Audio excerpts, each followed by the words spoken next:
We're here in Washington, D.C. during the National Cherry Blossom Festival.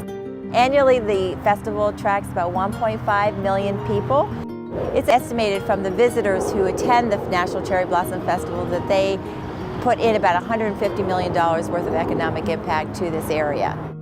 This setting is extraordinarily special. For over a century, Washington, D.C.'s flowering cherry trees have heralded the beginning of spring and served as an enduring symbol of international friendship.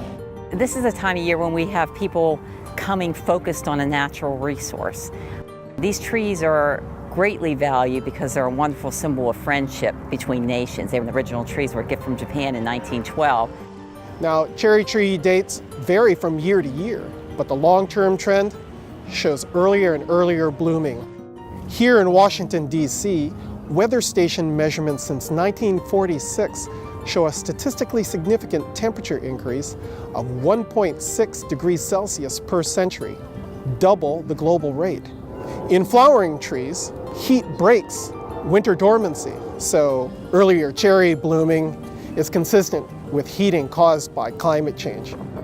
Man plans and Mother Nature laughs. We can do our best to plan the festival around the median peak bloom date. We can just base our estimates off of history and science. Phenology is the timing of life events in plants and animals. A great example is right here, the blooming of the cherry blossoms along the tidal basin in National Capital Parks, Washington, D.C. Phenology is a potential indicator of climate change. Published research by the Smithsonian Institution shows a statistically significant advance of spring blooming of cherry trees in Washington, D.C. by 7 days from 1970 to 1999. A potential vulnerability of climate change is that it could create a mismatch in phenology. That is, a mismatch between when flowers bloom and when bees and butterflies and other pollinators mature and are ready to pollinate.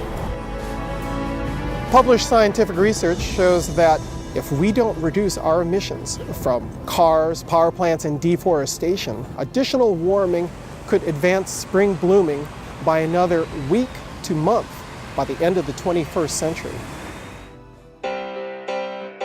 With the more than 25 million visitors that we receive on the National Mall each year, the challenges are certainly great in regards to climate change, but the opportunities are great too.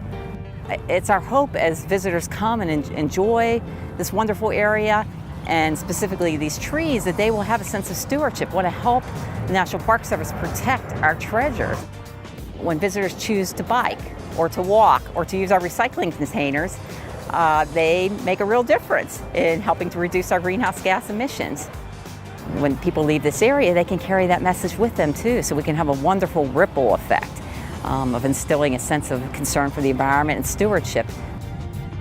This festival is deeply rooted in the mission of the Park Service.